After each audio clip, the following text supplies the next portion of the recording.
105 of Genn and Millie, where a Gen Xer and a millennial share the strength-based perspective through which they view the world.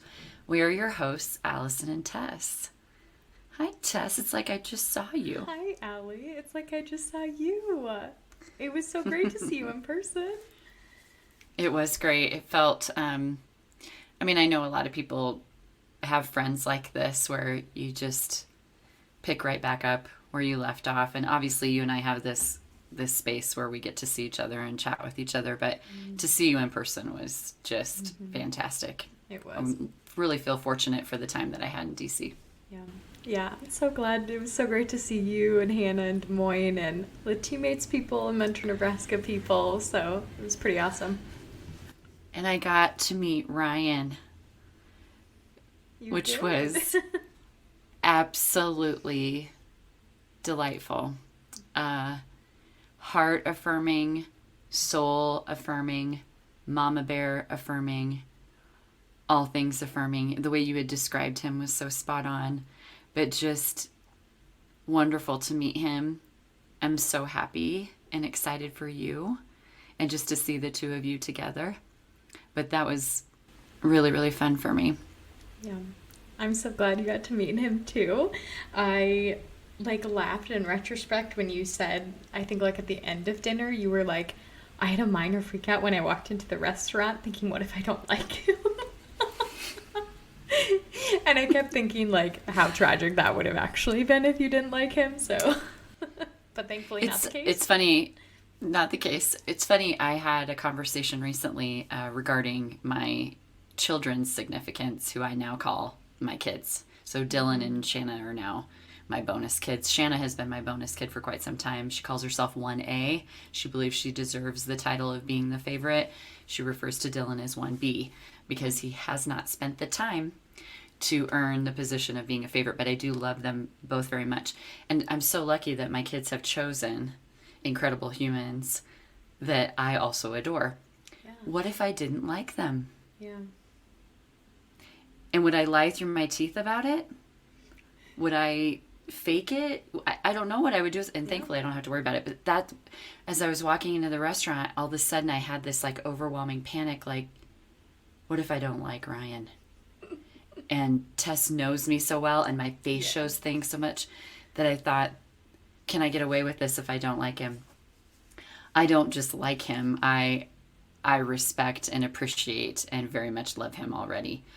I put Ryan on the spot and asked him, I shared with him, our family tradition is on someone's birthday, we share 3 things that we love about that person. And you had just had a birthday, the first part of January.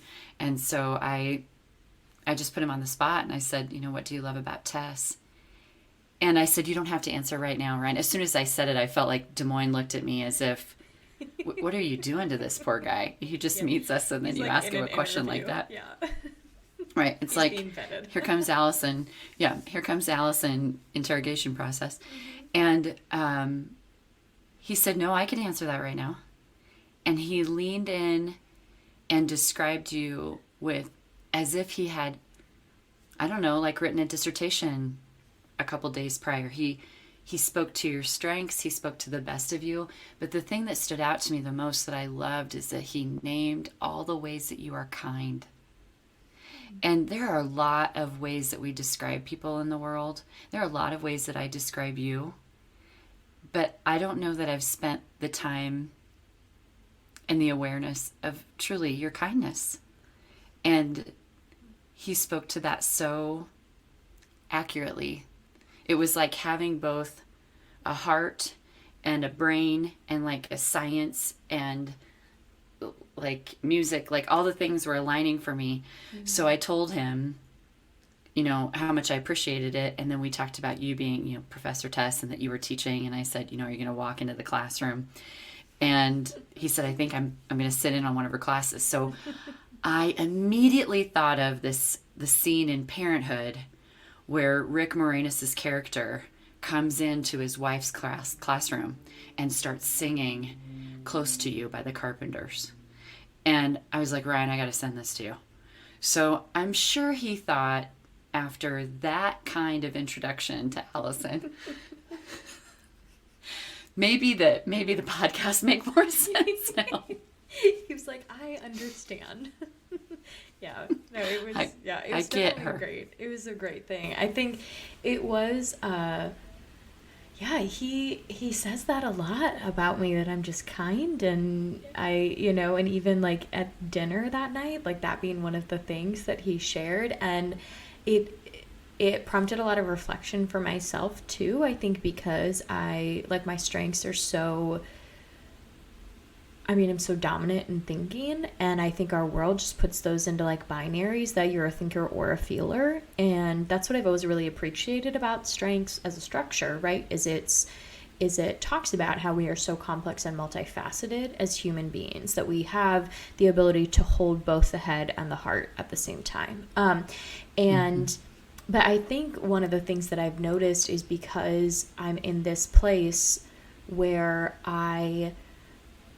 that dictates my thinking themes to be that much more palpable and present and applied, that it's that part of my own conception of self had become more and more about the head over the heart, not the head and the heart. And so, whereas when I was applying my thinking themes, like at teammates, I was, utilizing and being very heart-centered as well. And that doesn't mean I'm not doing that in academia. I do it a lot when I teach, and I'm always thinking about, how my research might impact people, or how I can, ensure that it's open access and available to people, and not stuck behind a paywall or inaccessible to the people who could benefit from the research. But I think just the conditions, reward is probably a good way to say it. The conditions reward thinking to be much higher than feeling, where I'm at now, which so I don't, always recognize and see and strength spot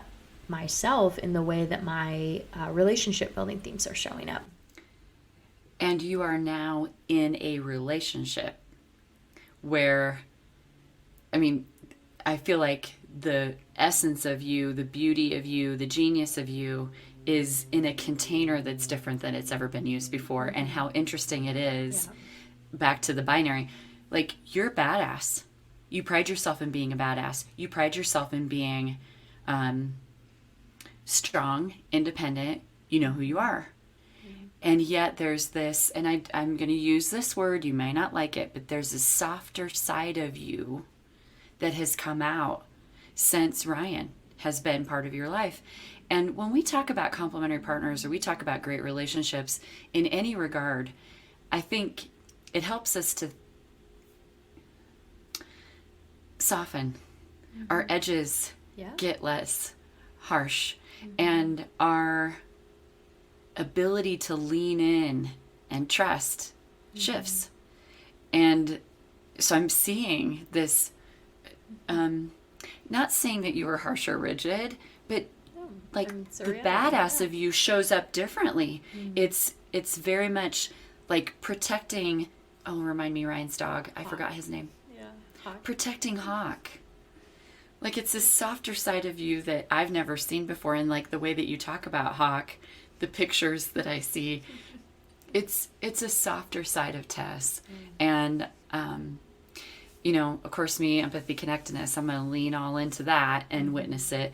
But to hear him name the best of you was a total privilege for us at the table. And I know that there may be a lot of people in my life, and maybe even some of our listeners, who roll their eyes at the kind of questions that I ask or the conversation prompts that I have.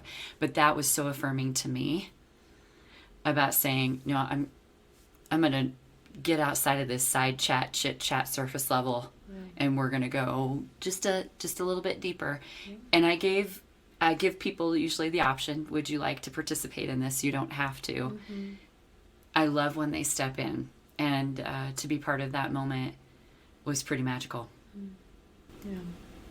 It was pretty crazy. And as someone who does not take compliments very well, I will say it was very, very uncomfortable to sit there.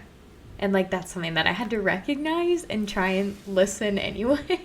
And, I have been attempting in my own self journey and my own self awareness practices to one of the things that, I've realized that I've always known, but I've realized especially more and more lately just how loud and overriding my inner critic is. And that's such a reality. We're our own worst critics. Everyone is. But mine just like shuts down anything else, right? Any ulterior voices. It's when we talk about a board of directors, if I included my critic in it, it would fire the rest of the board members, and it would result in total anarchy. Like, that's just the reality. And so one of the, like, as simple as it sounds, one of the things that I've really been trying to do to correct that and work on that is I've almost had to frame it as a hypothetical practice is, what if what this person is saying is true? Like, what if the compliments... The inner critic? No, the compliments of other people, right? Like, what if what they're saying, like, what if I believe that this is actually true? Like, what if I choose to believe this, right? And it softens and dulls and puts the inner critic a little bit in its place. So, yeah. I also, for listeners... a great practice that I have found to be very helpful is this past year I named my inner critic. Her name is Marie, and I describe her. I actually wrote a dialogue between the inner critic and the muse. Those are my two strongest parts of me. The muse is creativity and flow and music and joy. It's basically me above the line. And my inner critic is very harsh. She doesn't wear makeup. She wears her hair in a bun. She's 10 minutes early, and she carries a clipboard. I named her Marie. Marie is my middle name. And my middle name was named after my grandma, who shares the same middle name, Wilma Marie. I'm Allison Marie. And my grandma was probably one of the hardest people to be around. She lived a very difficult life that led to her today, and I think about her story and maybe her truth, what her truth would be about it. But she lost a child. She went through a very serious bout of depression, was treated at the time, the 40s, very limited resources when it came to treating that kind of trauma and depression, and shock therapy and stuff like that. Grandma was this itty-bitty, teeny, tiny person, like maybe weighed 90 pounds. And she was hard to be around. Everything was doom. Mm-hmm. And I feel like I missed out on the best of her because of her pain. And I wish somebody could have loved on it, and, she could have had the resources because she was brilliant in a lot of ways. But I named my inner critic Marie because it sounds a lot like Grandma Wilma.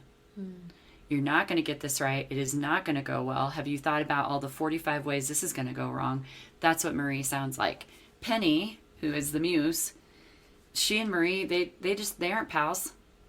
But when I get into a situation where I'm truly out of balance with something and I need to do a check of myself, I will write out a dialogue between the two of them. And that helps me reframe, what if what Penny is saying is truth? Marie has gotten the microphone for 45 years. What if we gave Penny the mic for a bit? And what would that look like? Yeah. I mean, that's a lot of what I'm attempting to practice because,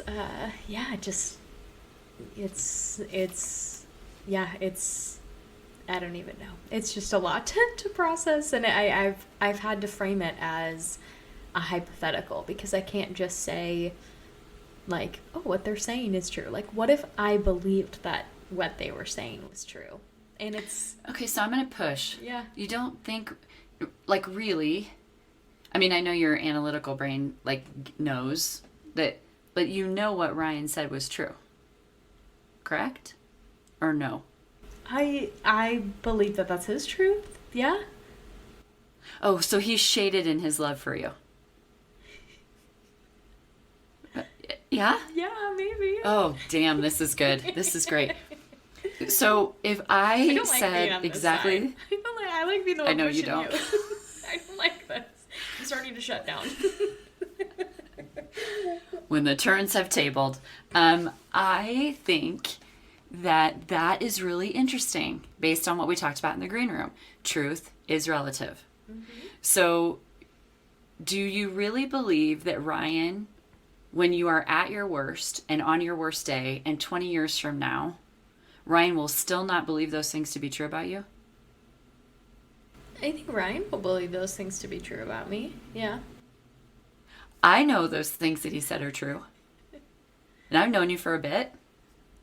I bet your parents and your siblings would hear what Ryan is saying and also agree.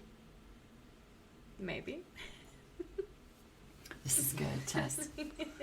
Well, it leads right into what we were talking about in the green room. And we do talk about, I was thinking the other day, if you were to pick up on keywords and phrases, right? If you were just to listen in for keywords and phrases in this podcast, we have some. We talk about integrity a lot. We talk about self-awareness a lot. We talk about truth. Yeah. And I know you're going to share a little bit about your take on your most recent read. And in the green room, I said to Tess, are we really going to talk about truth again and truth being relative? And she said, yeah. And I said, well, what if people are sick of it? Which is so woo. So woo in action. What if the people listening don't like what we're talking about? That's not why we come here. It's ironic to me that the fact that we just get into this space so that we can continue the amazing, engaging dialogues that we had as colleagues. And somehow people glean something from it and take it with them. That is the miracle that this is. So if you're going to hear us talk about truth again and you're like, sick of that, I'm sick of truth telling, hop off now. But if you want to stick around, I think it's going to go well. Yeah, I love that was your first inclination. And I think my immediate response was like, who cares? Like, it's what we're going to talk about. So clearly the woo, not high for me. That's my response to it. But I didn't even think about that because I was like, I don't think we've really framed it in this way, this kind of conversation. Because, yeah, I guess it really, like, when we were talking, like, just a bit in the green room, Ali was asking about my most recent read, which was Vanderbilt by Anderson Cooper, who is the son of who he argues is the last Vanderbilt. There are others who come from the Vanderbilt line that are, still alive, but his mother was really the last of kind of the direct lineage of the American dynasty of the Vanderbilts, really, that kind of fizzled and waned and is no longer, the dynastic force that it once was in U.S. society. And it was good. I read it over the last couple of days, and I was sharing that I think it's been really interesting. I've learned a lot. I think especially I've really been thinking about it in the context of teaching, because my class that I'm teaching is called Power, Privilege, and Inequality, and we're on our third week of class and capitalism. So we were literally talking this week. I didn't time it. My library book just came up for me to read.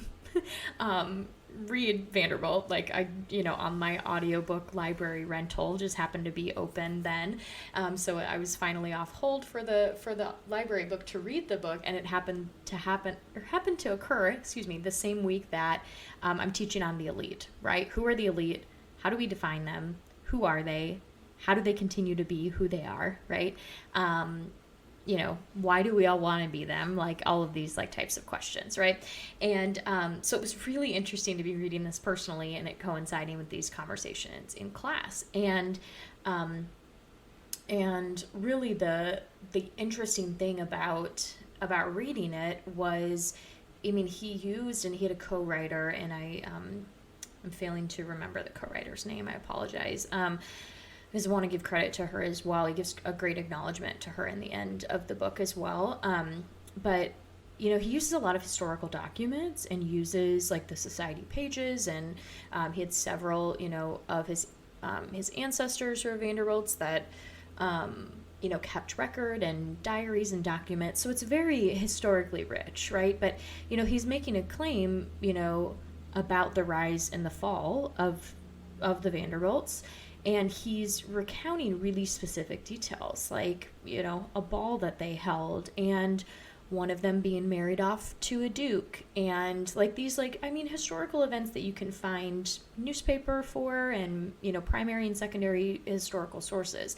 He's also inserting a lot of prose into it, which was a little bit of where the skeptic in me was a little bit uncertain, and I know it's kind of positioned as a historical piece, but also kind of memoir-y, because it's like his family, his mother and his mother's family that he's writing about. And so I wasn't really sure, it didn't quite fit into my boxes of like categories, because I don't think I could quite say that it's a historical piece, even though it's really historically rich. I mean, that's what it is. It's a historical kind of biography on a family rather than an individual.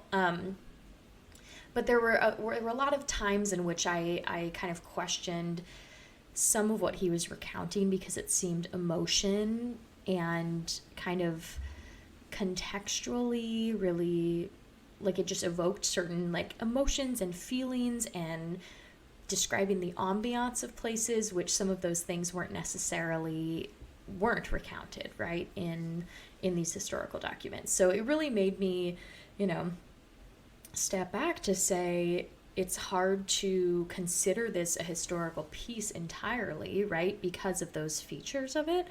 But also then it made me take a step back from that to say you could say that about any historical piece, right? Because everyone is making an argument about history and about what history needs to be told and from whose perspective that needs to be told.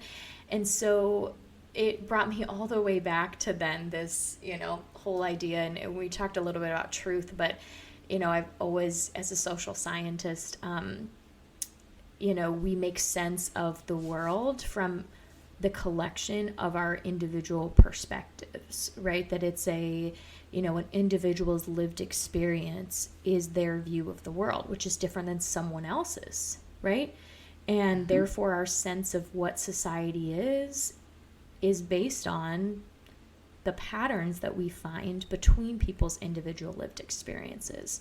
And so I actually, this past summer in a workshop that I went to at George Mason University, the end of the learning, we had to kind of create a presentation or a visual or some type of display of our takeaway. And I painted this piece that said there is no objectivity. Because of that simple fact, right? That everyone's perspective, you could argue in our neoliberal context, right? That's the whole point of it, right? That everyone's lived experience is a sense of truth, right? Right. So I guess it kind of brought me back to that and brought me back to thinking and reflecting on not only what is truth, right? In like the super meta sense, right? But like how do each of us as individuals, based on our strengths, based on our social location, based on our position and our family of origin and our values, what do we consider truth? What do we consider data? What do we consider valid information that we use to make decisions from? And I think there are definitely patterns. Like I think you and I, who share a lot of identities, we probably have some similarities, right? We have some overlap. But because of our different strengths and our different life experiences and our different values, perhaps, there will be different things that we consider and we go to maybe as the primary source of truth, and then like kind of a secondary level of backing up that truth, right? And so then to come full circle, right? So here's my whole thought process, and then I'd be interested to hear where you're at. So then it made me think of like I go to fact. I go to even like I processing some things with my therapist recently, and she wanted me to kind of find like blogs or like perspectives on someone who was like contemplating similar things that I was, like in a very vague sense. And so I Googled it and I found like some blogs, and then I found a study by the National Institute of Health. And so I was like, of course I'm going to go to that source and I'm going to read about the prevalence of this within young women, yada, yada, yada. And so anyway, it was just such a funny example. Like, just like go to, find if like people are talking about this online and reflecting about it. Like, I'm sure you can find blog posts from people. And when I saw an NIH study, I was like, I'm going to read that first for sure. And then maybe I'll take a look and see what these blogs have to say about it. And that might be helpful as well. But I just thought it was a kind of a funny way. And I'm like, that's for sure my strengths in action, right? Like, I'm looking for these like empirically proven findings first. And then maybe I'll go and I'll back that up by stories or people's individual perspectives, but I want to see the macro level overall, like the data on this. And then I'm going to look and see what emotions are tied to it, what stories are tied to it, which life experiences are tied to it. And I just thought like not everybody approaches things that way, right? Because, not everybody validates their truth or their perspective in the same way. So on that very note, I was having a dialogue with a colleague today about really the perspective of how we identify that inner critic and how we name it, first of all, because everyone has one. Everyone is walking around with it. But to be in the space of naming it is really stripping away ego. And getting to this place of, I refer to it actually as love. And being honest with yourself requires a tremendous lens of empathy and self-forgiveness, to be really truthful with yourself. And I think that self-awareness piece is hard. So it's really hard to take ownership of whatever happened in your story. It's a lot easier if you think about, I guess I'll use this example. I have entered into a new relationship, one that's full of mutual respect and truth-telling and really healthy. And one of the things that I've noticed right out of the gates about him is that he takes ownership in his part of the previous relationship. I don't want to use the word failures, but I guess, relationships that didn't work out. He takes ownership in that. And when I first met him, that was one of the things that was really so attractive, was he said, and these are the great things I learned from that relationship. And here's how I showed up in a, not so positive way. And that kind of transparency and authenticity, I'm just drawn to. Plus trust. That helps me to trust him because that's true for me. But then, you get into this space. It's a new relationship. You start to tell stories, right? You start to talk about, this relationship failure, this didn't work out. This is how I got to today. That's one of my favorite questions to ask new clients when I'm as a guide or a coach. Tell me how you got to today. Because what I pay attention to is what they name in the dash. The day, the year that you're born and the year that you pass away, the dash, the in-between. What they name is significant to me. Because that's their truth, right? So if I look at my dash, the things that I'm going to name are going to be those points in history that are fact for me, that are important dates on the timeline. I color in the in-between.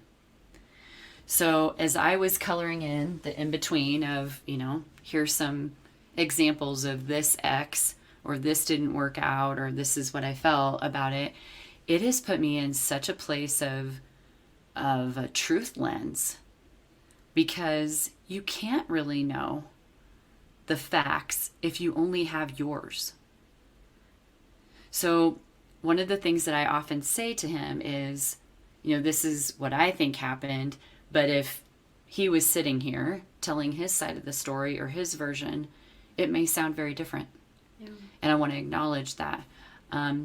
Or, back to Tess, when we're thinking about our reflection of fact, it depends on the headspace we're coming in. Yeah. Are we above the line? Are we below the line? Are we even able to speak towards fact when we're stressed, hungry, tired, pissed off, emotional? And I think about a lot of the decisions that I have made over the years that I don't like to use the term regret anymore, but that I maybe could have made differently. Most of them were made below the line in a space of anxiety and stress where I felt rushed or pushed, both from internal forces and external. And I made a decision that later truth or data would have helped me to be better informed about that decision. Yeah, very true. I like that note of you can't have truth if you only have your side, which makes sense. And again, like I feel like that's the work of us as like social scientists, right? As lovers of people and humanity and society, that the closest that we can get to truth and objectivity is by a multitude of voices, is by the collective, is by hearing the stories of people. And I, recently in my closet's a little full. And so I have like these, some things that I don't know if you're like this, but if I like recently washed it, it's at the top of my pile. I just tend to grab that, right? So like my PhD uniform has been leggings and a t-shirt every day. Like that's just the reality. Not the days that I teach now. I'm starting to branch back out into like adult clothes again, but I wear leggings and a t-shirt every day. And so, but I happen to be wearing like the same 10 or so maybe t-shirts that I would just like cycle through because they're at the top of my pile. So I was like, okay, I gotta switch it up. I can't keep wearing these same shirts. So I took the bottom probably stack and put it on the top just to like mix things up, right?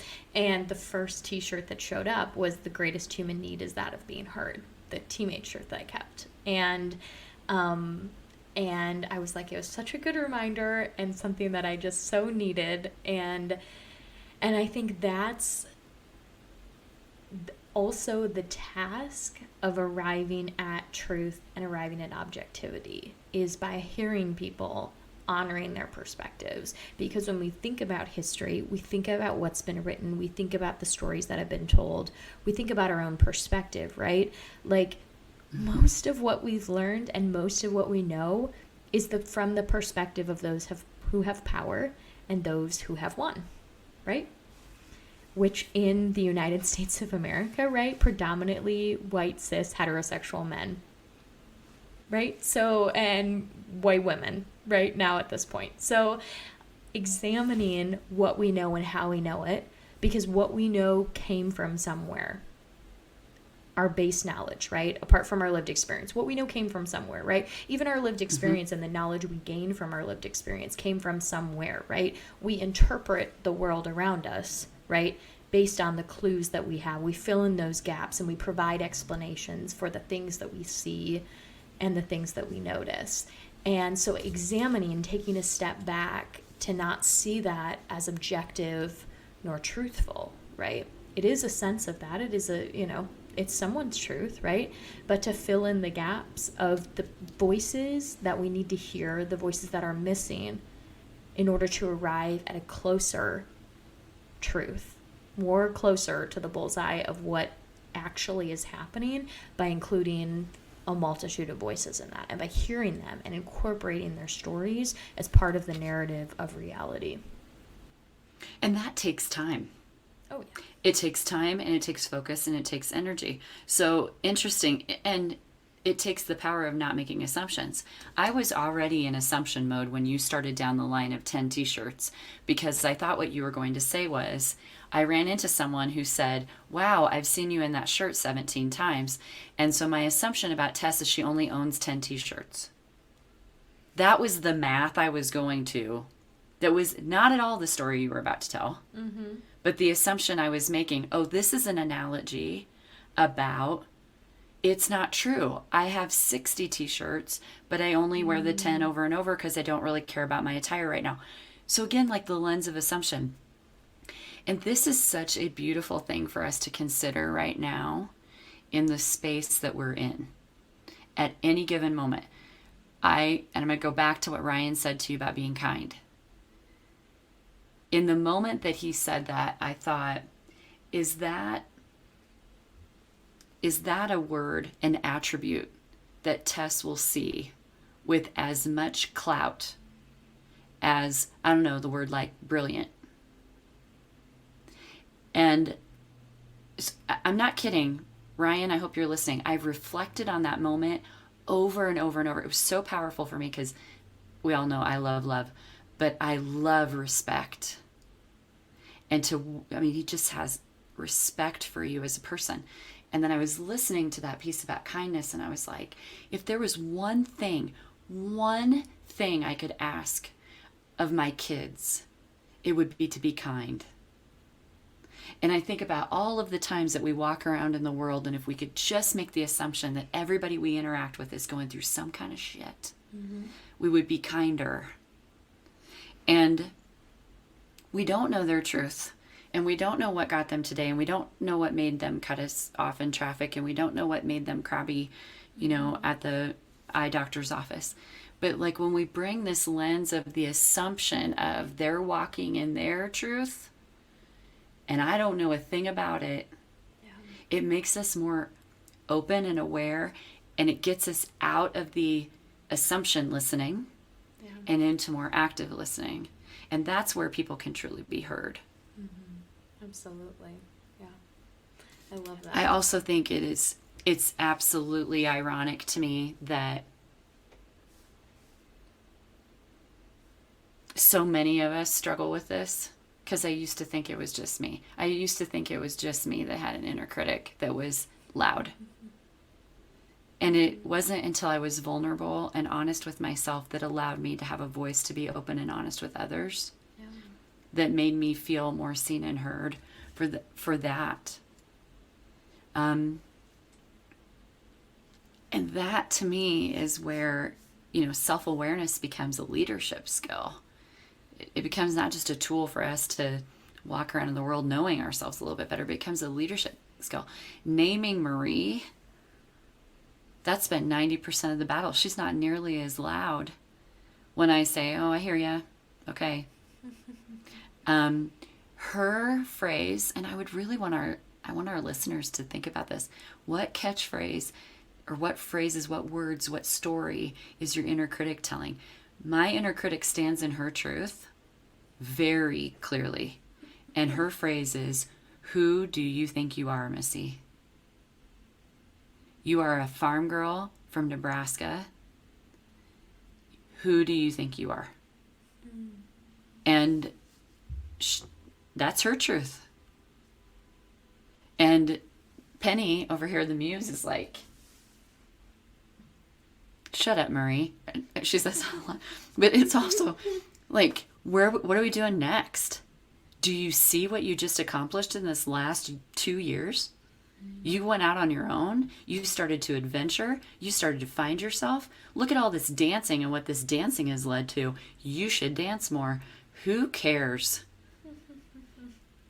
Who gives a shit what anybody thinks? I mean, they're two very strong voices, but it's interesting to me that I have found truth in Marie, in the inner critic, for the majority of my life. Why would I find more truth in that? Why is it easier for you to disbelieve Ryan than to believe him? That's a good question. And those narratives, they are loud and they are heavy and they keep us stuck and they keep us from doing what our ikigai, reason for being, purpose is. And I think that's the beauty of getting older. Gosh, I'm just loving this year and this word of the year, because I think, the two people I really care about impressing now are 8-year-old me and 80-year-old me. And everybody else, your opinions are starting to wane in the distance. I'm kind of over giving you the front row seat to my life. I love that. But don't wait to get old like me to do that. Don't wait. Don't wait to turn the mic over to some other part of you.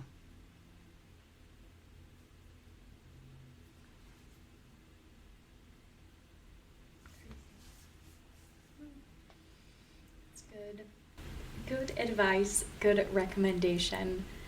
Gosh, truth in all its levels.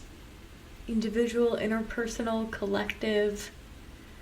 Where do you feel like you go first? What kind of data most largely constructs your truth? It's so ironic that you would ask that. We've been doing a lot of we over me episodes talking about strengths, and we recorded one today on relationship building themes. We recorded one on basically strength based has become one of our core values in teammates, and I'm so proud of that. I feel like that's really important work that I've done, and I really am glad to see that happening. But one of the things we were talking about are strength spotters in our life, and I commented on our teammates Facebook page about that, naming strength spotters and mentors. And I always talk about Mrs. Weber, and sometimes I talk about Mr. Evans, but then I thought about Mrs. Lovegrove and Mrs. Fetty. Mrs. Lovegrove was my kindergarten teacher, and I remember she was a truth teller in this sort of beautiful way. Like, if she told me where the restrooms were, I believed her. If she would have told me, I had tremendous belief in her. And you know what it comes down to is one of the first things we learned about were the letter people.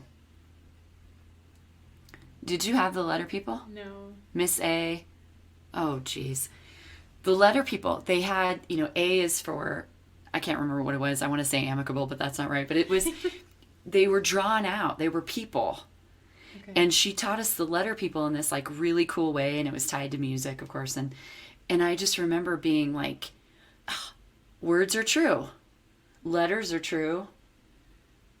This is true. Then I go to, I almost had like a season of like amazing magical teacher, strict discipline teacher. Amazing magical teacher, strict discipline teacher. Second grade, we had Mrs. Hill. Mrs. Hill wore V-neck sweaters that, they were like, one was like this buttery yellow color. I can see her. She was young, and I thought she was like 60, and she was probably 26, 27 years old. Anyway, when she wanted us to get in our headspace of learning or calm down, she played records. And she played Bread. Bread is a band. Just recently, Sean has put together another amazing playlist. That kid, of all the things that he's accomplished in his life and I will not be anything, will come close to how proud I am about his music taste. He puts together his playlist that has Bread on it. And I said, oh my God, Bread? And I'm telling him about my second grade teacher. And he goes, I've never heard you talk about Mrs. Hill before. I said, she was magic. But it was like these educators that made learning come alive. Where I find my math, my data, a lot of it, Tess, is centered in words and music. Yeah. You can spot that communication, that input, absolutely, that connectedness. Oh yeah. Yep. Makes a lot of sense. What about for you? Yeah, it's facts, it's statistics. Primarily, it's what's the prevalence of this in the population, so do I fit within the normal distribution? We know this. We talked about this. Allison's talking about the letter people.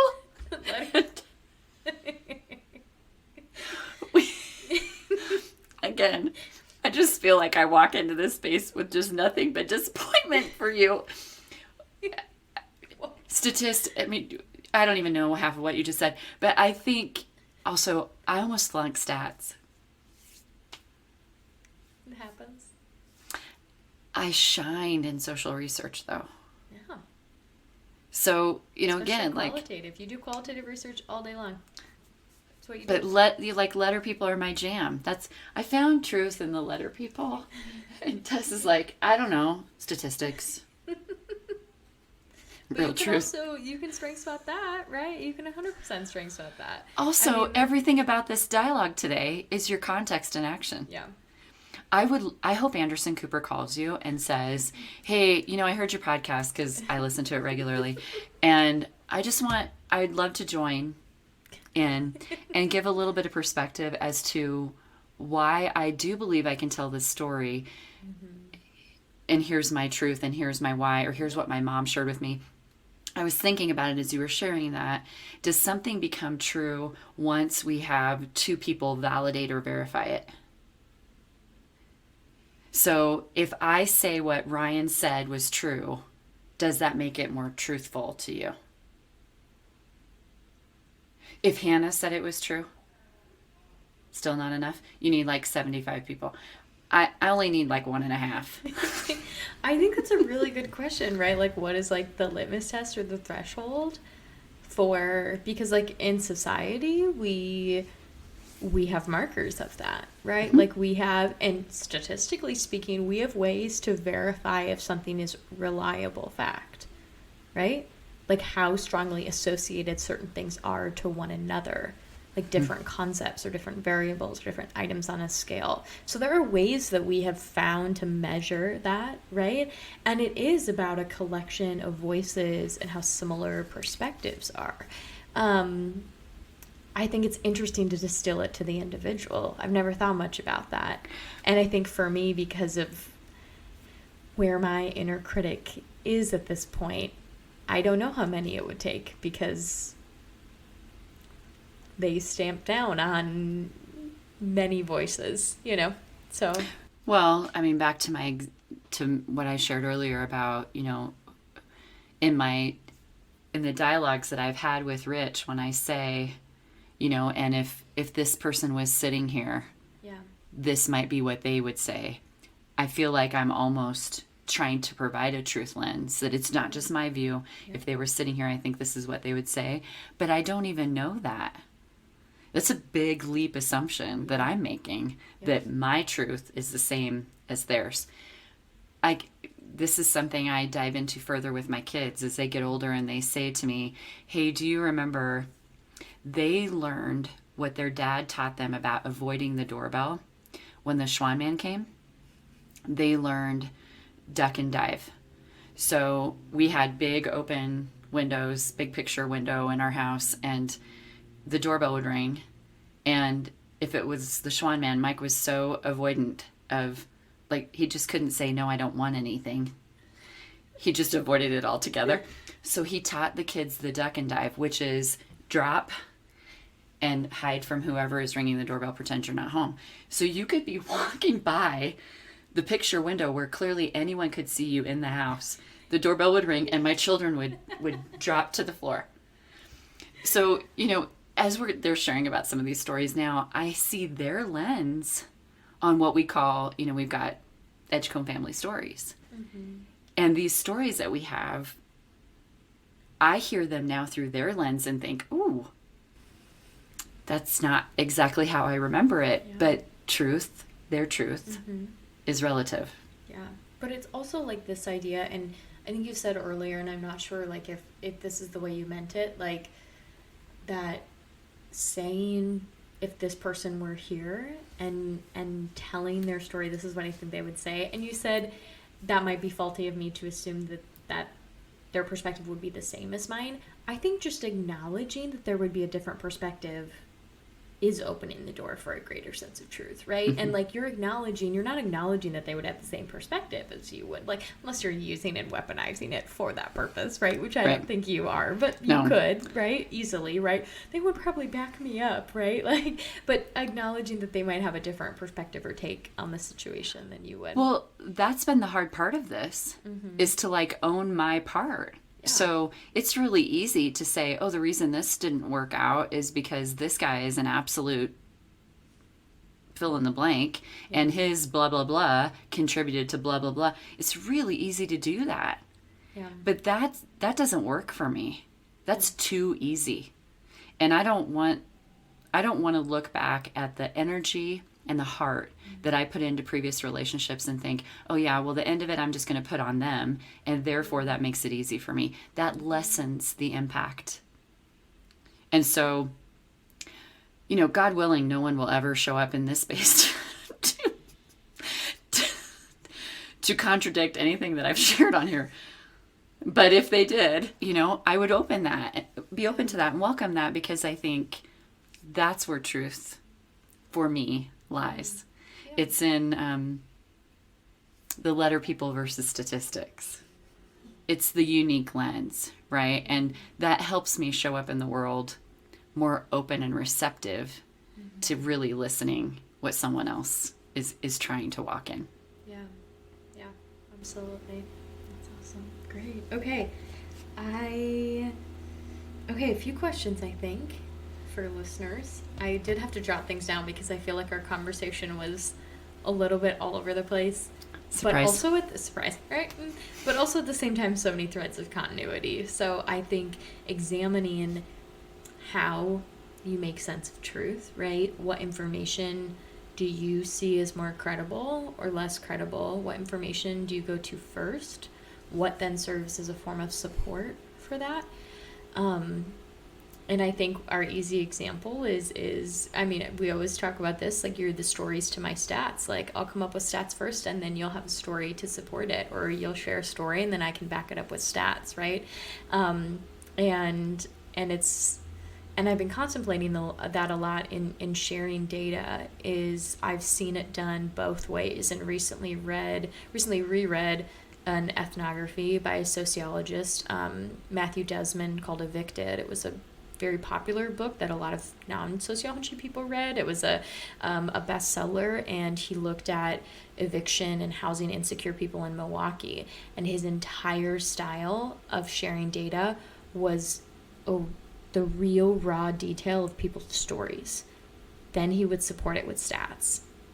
That's never my default way of presenting data. And it really challenged me, and it really hit me, and I've been gripped more with that data. And I recall the findings of that so much more than I recall things that start data heavy and then, and here's an example, by the way. No, here's a story and here's someone's life and let's lay it out for you. And then let's talk about how this same situation or a really similar situation is afflicting thousands of people, hundreds of thousands of people, right? So it's been a good challenge, but I would challenge listeners to examine what is credible, what is valid, what information do they go to first when they want to seek out truth, objectivity, validity, credibility, so on and so forth. What sources do you go to? Is that music, stories, news, the letter people, so on and so forth. So that would be first. And secondly, examining, naming, going forth in a practice of recognizing your inner critic in order to place more equitable value on it when comparing it to other sources. So I don't think, I'm under the belief that we can't ever get rid of our inner critic. You will never be rid of Marie, unfortunately, but it's trying to balance Marie with the other voices in life. And so either going through a practice like, what if I believed the things that people are saying about me are true, the compliments, the affirmations, what they love about us, so on and so forth, or if it's naming and personifying your inner critic in order to silence them. And then third, I loved this question, and I haven't contemplated this question before. You share a lot of questions, but I have not heard this question before from you. I racked my context brain. And so I'm going to, between now and our next episode, walk through this practice myself. But answering the question, what got you to today? And charting, I've done some life history courses, charting life history. I feel like it's always been more guided than that. So I've been asked to pick 5 high moments, 5 low moments, asked to chart something that happened in elementary, middle, high, college, so on and so forth.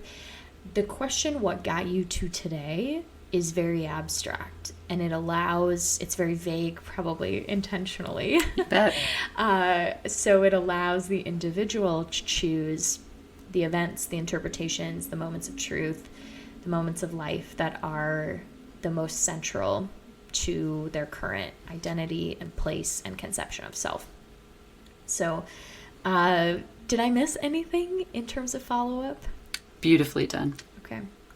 Well, what is your truth? Taking a look at conception of truth and valid value. What got you to today? be some good exercises. We hope to hear from some listeners on that. Hopefully you stuck around. Hopefully you didn't take the duck when Allie was like, please leave it now if you don't want to hear our conversation.